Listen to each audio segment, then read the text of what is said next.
Mutual Broadcasting System presents The Mysterious Traveler, written, produced, and directed by Robert A. Arthur and David Kogan, and starring tonight two of radio's foremost personalities, Adelaide Klein and Mason Adams, in an original radio drama titled The Visiting Corpse.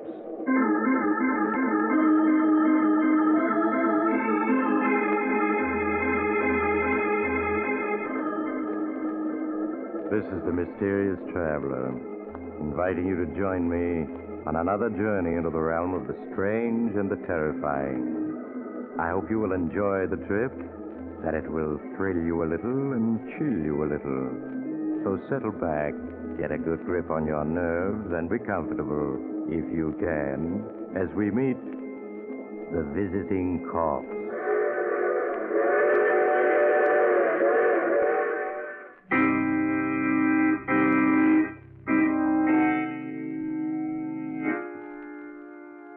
Our story begins late one night in the modest suburban home of Albert Jordan.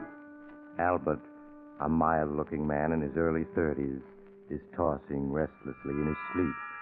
Now and then he moans and speaks as if having a nightmare.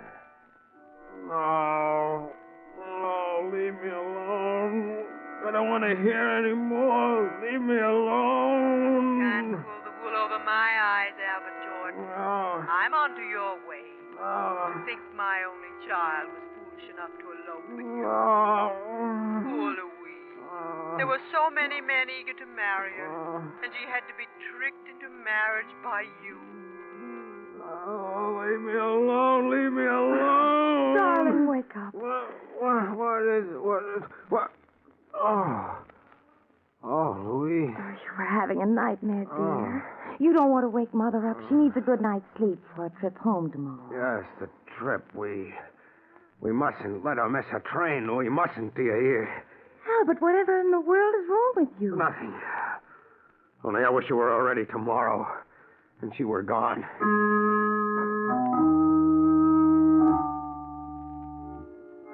You sure you have everything, Mother? Yes, Louise, dear. Now, don't forget to ship my trunk. Well, the express man will be here to pick it up this morning, Mother. Thank you, darling. It's almost 9 o'clock, Mother. You'll miss your train. I have never missed a train in my life. You needn't be so anxious to get rid of me, Albert.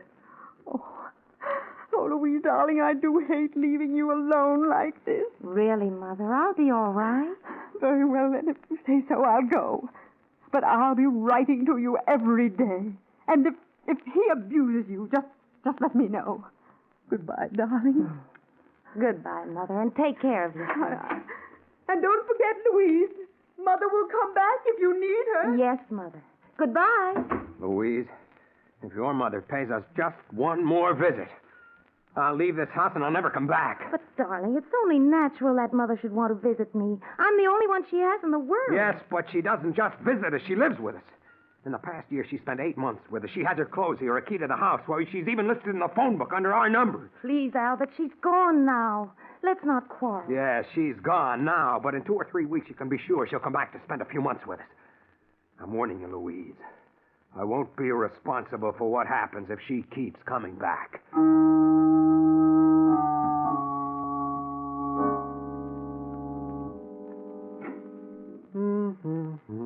Now, let me see. Send off the trunk. Well, that's one job I can enjoy doing. Mrs.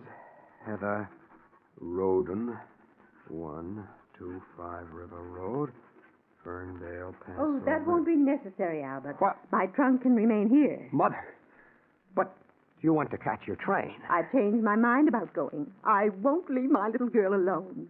I'm sure she needs me. Where is Louise? She went downtown. Oh. So you've come back again. You've always wanted to get rid of me, haven't you, Albert? To keep me away from my only child. But I refuse to give her up.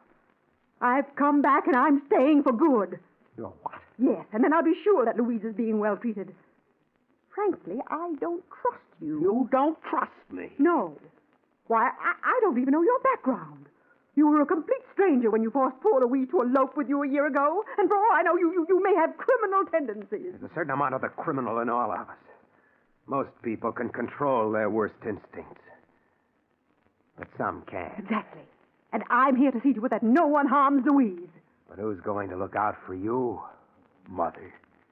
Albert, why are you looking at me so queerly? Are you sick? Yes, Mother, I'm sick. Sick of the sight of you. No, Albert, you must control yourself. I want you to go to your room at once and lie down. So you had to keep coming back, Mother, and keep giving me orders. Albert, stop looking at me that way. What? You seem like another person. I am, Mother. You wouldn't let what was decent in me live, and now you must take the consequences. Albert, stay away from me.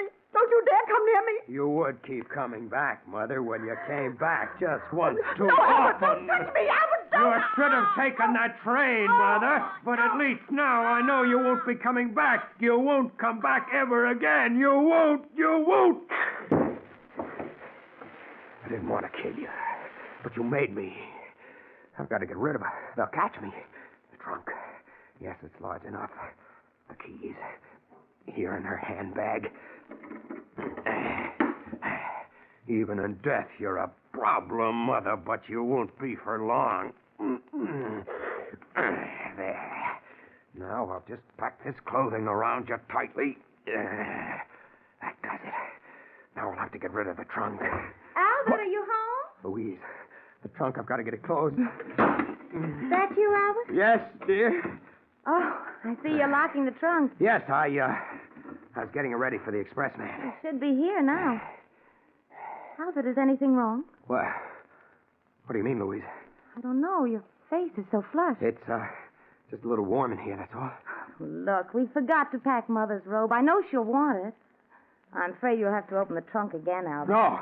I mean, the trunk is full already. We couldn't get anything else in it. Nonsense. When Mother and I packed, it was only half full.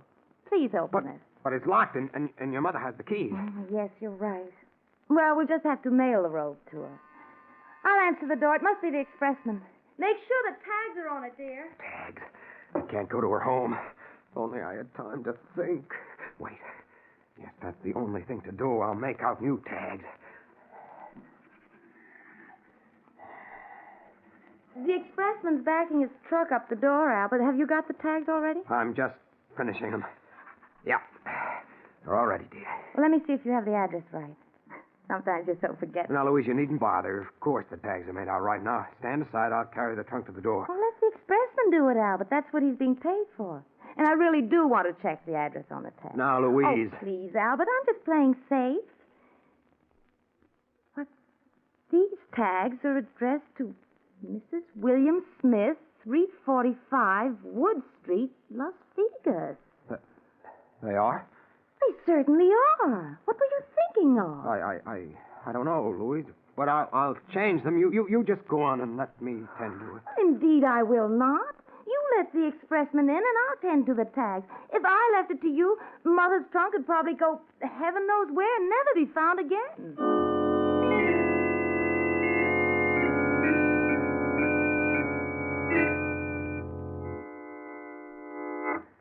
Albert, I'm really worried. Worried, Louise? It's a week now, and no word from Mother. She said she'd write every day. Nah, dear, maybe she's been too busy to write. She's busy. You know Mother doesn't do anything. No, there's something wrong. I feel But it. you mustn't worry, Louise. I'm sure that she's all right. Oh, I'll answer. I'll come with you. Maybe it's a special delivery letter from Mother. Good morning. I got a trunk for you folks. Why, it's Mother's trunk. Why, yes. You've always wanted to get rid of me, Albert, to keep me away from my only child. But I refuse to give her up. I've come back, Albert, and I'm staying for good. No. What'd you say, Albert? Hey? Nothing? Lady, the trunk. Oh, bring it in, won't you, please? Okay.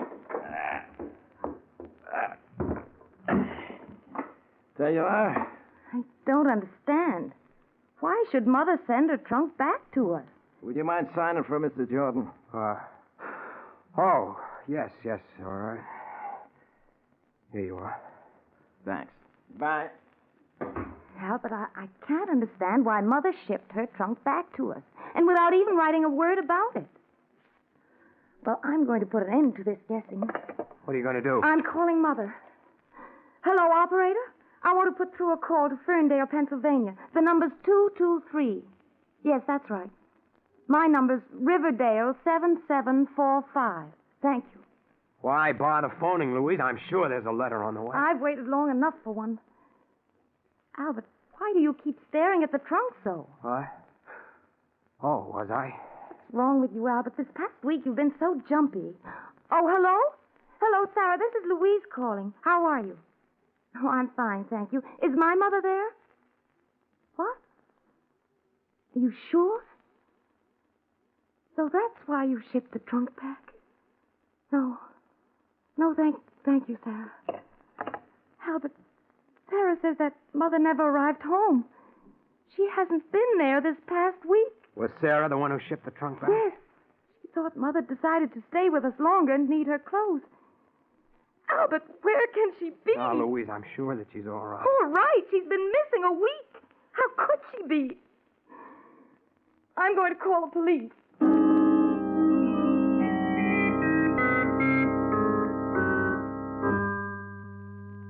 Oh, Albert, where can she be? 24 hours have gone by and the police still haven't found her. No, dear, it takes time. You must have patience. They're doing everything they can. Suppose she's dead. You mustn't talk like that. Nothing is known yet. Why do you keep staring at her trunk? I don't know. Darling, it just upsets you to see the trunk. It keeps reminding you of your mother. I'd better put it in storage. All right, Albert. Do as you please. Now you're being sensible, dear. I'll take good care of Mother's trunk.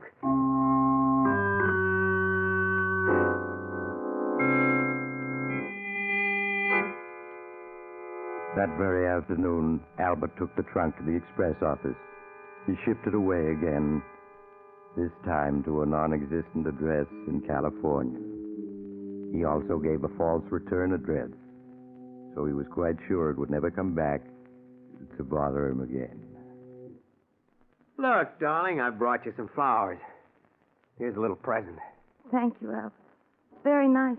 Louise, your mother has been missing 5 weeks now. You can't go on this way. You'll have a nervous breakdown. Albert, where can she be? Why can't the police find her? Darling, if she hasn't been found in 5 weeks, I'm afraid there's no hope. Louise, you must resign yourself to her loss. Oh, I'll answer it, dear. You just sit here and rest. All right, Albert. Yes? Good evening. I got something here which I believe belongs to you. Belongs to me? Yes, a trunk. A trunk? Yes. Ever since it came into the depot a couple of days ago, I've been trying to locate the owner, and I've been having quite a time of it. Did a little checking and figured out it might be yours. You've always wanted to get rid of me, Albert, to keep me away from my only child, but I refuse to give her up. I've come back, Albert. Do you recognize it? No. No, don't you know where the trunk goes? Well, no. It's come all the way back from California. Seems there wasn't any such address where this was shipped to. Surely it had a return address. Yeah, but the rain kind of washed it off. Until all you can make out now is Riverdale, New York. What makes you think it belongs here? Well, I sort of did a little detective work. The initials stamped on the trunk are HLR, and I looked it up in the phone book, and the only person in Riverdale with those initials lives here. I'm sorry, but you must have the wrong place. Where will you take the trunk now? Oh, it'll be put with unclaimed luggage. Then in a few months, it'll be sold for charges, unopened. Sold for charges? Yeah. You'd be surprised what you sometimes find in unclaimed trunks. Sort of like a grab bag game.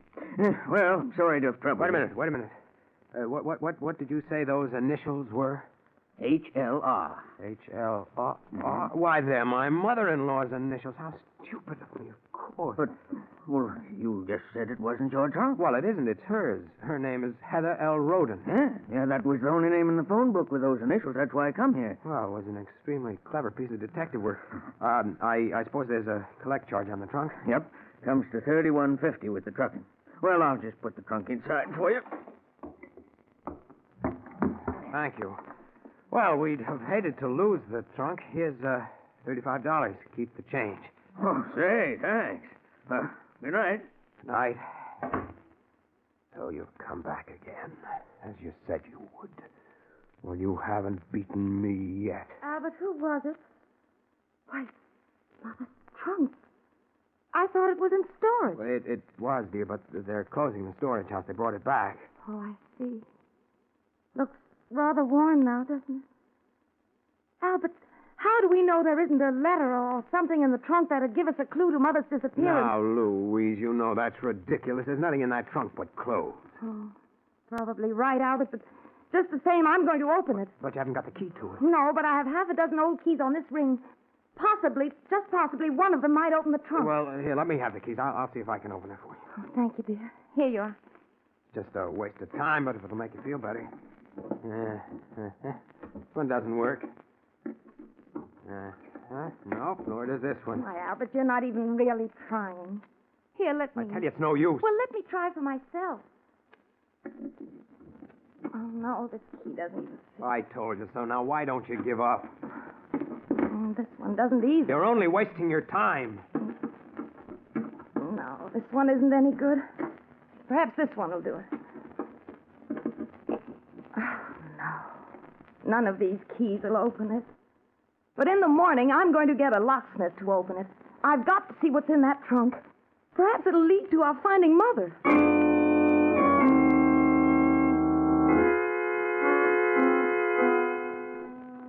So she's going to get a locksmith in the morning, is she? Well, you won't be here when he comes. I'll see to that. You've always wanted to get rid of me, Albert, to keep me away from my only child. But I refuse to give her up. I've come back, Albert, and I'm staying for good. You're not, do you hear? You're not. You'll never come back after tonight. Never.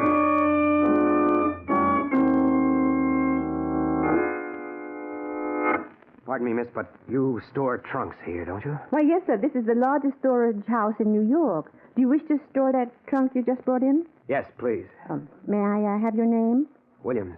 John Williams. And the address? 313 Maple Street. Mm-hmm. What city, please? Baltimore, Maryland.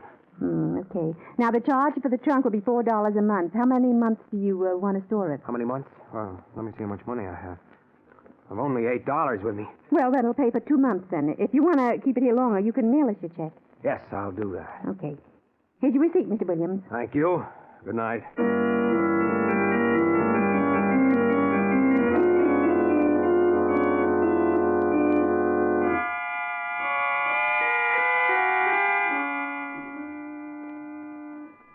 And so Albert got rid of the embarrassing trunk at last. For there was only one little hitch. Before he could send any more money, he lost the storage receipt, and he forgot the false name he'd given the storage people, so he couldn't pay for additional storage. But he knew they'd keep it at least a year. He was quite sure that it could never be traced back to him. So after a few months, he stopped worrying. Good evening, dear. How are you? I'm all right, Albert. Fine. Say, I bumped into George Horton and his wife on the way home, and they asked us to come to a charity auction that's being held tonight. That was very nice of them, Albert. Why don't we go, dear? Do you a lot of good. You haven't been anywhere for 6 months now. I know, Albert, and I've been unfair to you, haven't I? You haven't seen anyone in 6 months yourself. All right, if you like, I'll go to the charity auction tonight.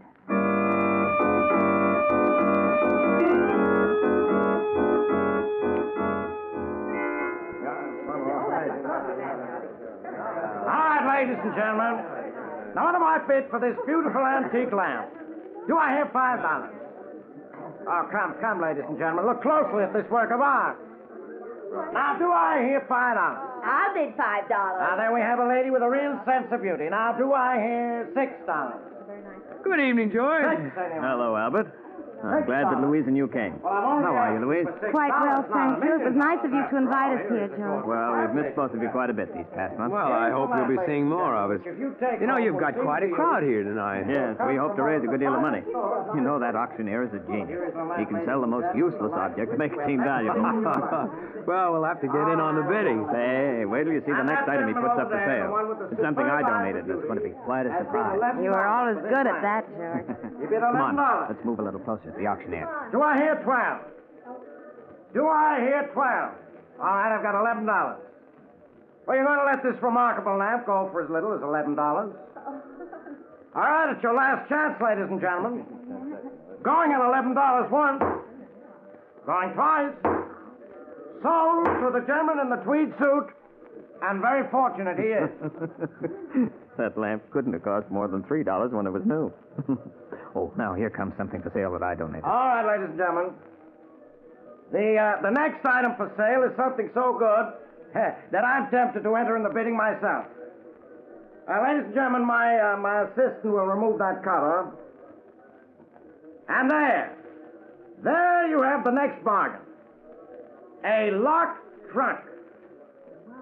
All right, ladies and gentlemen, study it well. Study it well, ladies and gentlemen. I'll give you a few minutes. Then we'll start the bidding. The trunk.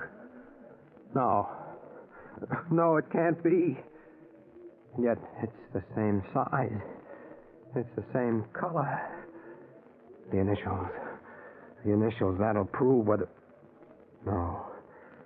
No, they seem to have been rubbed off. You've always wanted to get rid of me, Albert, to keep me away from my only child. But I refuse to give her up.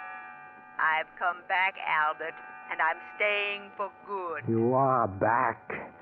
When I didn't send them any more money, they sold the trunk for charges. Yes, I've come back, Albert, and I'm staying for good. All right, here we are. Now, this is no ordinary trunk, ladies and gentlemen. It was donated to this auction by Mr. George Horton, who bought it at a storage house. He never broke the lock to examine the contents, preferring to save that wonderful surprise for the person who purchases this remarkable trunk tonight. All right, who knows what it contains? Perhaps the crown jewels of Russia.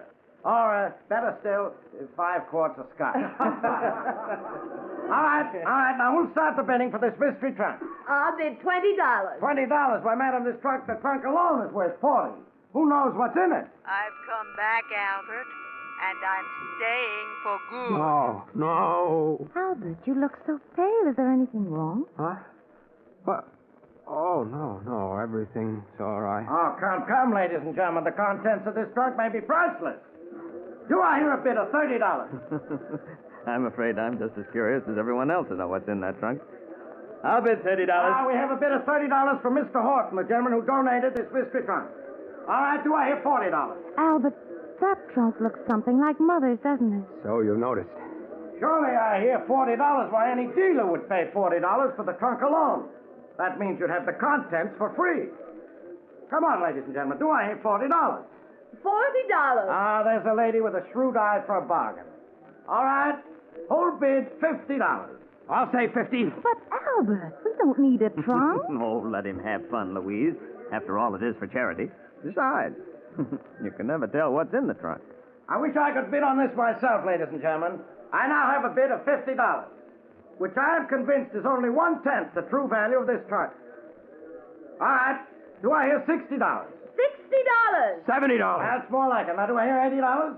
$80. $100. You people are beginning to show a real appreciation for this trunk. Who'll make it 110? 110. 120. Do I hear 130? 130. 150. Oh, fun's fun, Albert, but you're going too high. Leave me alone. Albert, what's wrong with you? The gentleman has bid $150. Do I hear any more?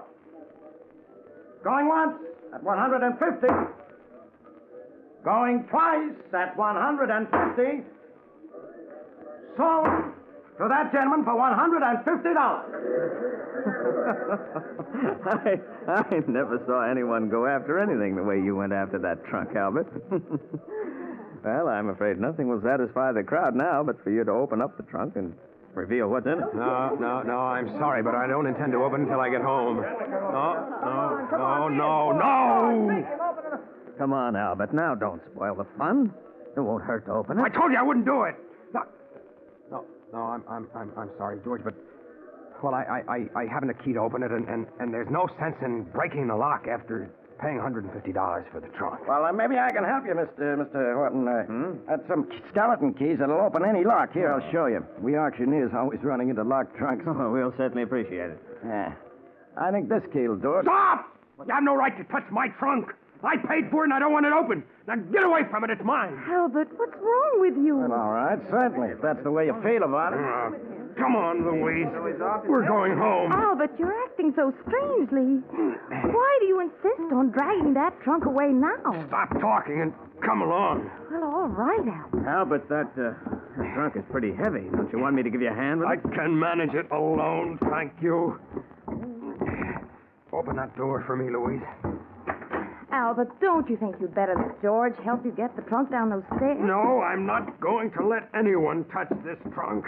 You've always wanted to get rid of me, Albert, to keep me away from my only child. But I refuse to give her up. I've come back, Albert, and I'm staying for good. Albert, do be careful on those stairs. I've come back, Albert, and I'm staying for good. Be quiet, you old hag. Be quiet. You haven't defeated me yet. I'll get rid of you if it's the last thing I... What happened, Mr. Harden? He lost his balance on the stairs. The trunk was too heavy for him. Oh, Albert, speak to me. Albert. George, do something. I'm sorry, Louise. I'm afraid he's gone. Trunk crushed his skull. Hey, look, Mr. Horton. The fall broke the trunk open. There was nothing in it but a load of books.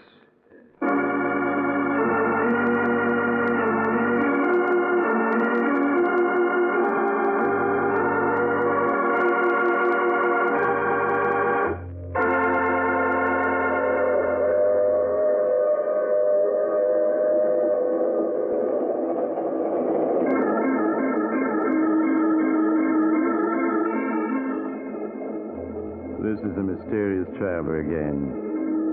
Did you enjoy our trip? Too bad about poor Albert. Then there are always some mother-in-laws you simply can't get away from. They keep coming back, like an old refrain. Oh, well, Albert's now a free man. Unless, of course, he's being haunted on the other side. Now, I recall another case in which a young man who woke up to find himself dead decided that...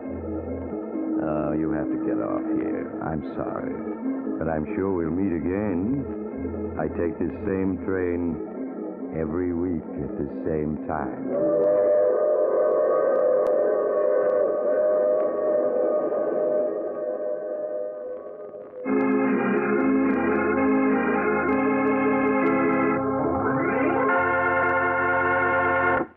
You have just heard The Mysterious Traveler, a series of dramas of the strange and terrifying. All characters in tonight's story were fictitious, and any resemblance to the names of actual persons was purely coincidental. In tonight's case were Maurice Tarplin, Adelaide Klein, Mason Adams, Bill Keene, and Connie Lemke. Sound was by George Cooney, broadcast engineer Al King. Original music was played by Paul Taubman. The Mysterious Traveler is written, produced, and directed by Robert A. Arthur and David Kogan. Carl Caruso speaking. This program came to you from our New York studios. This is the Mutual Broadcasting System.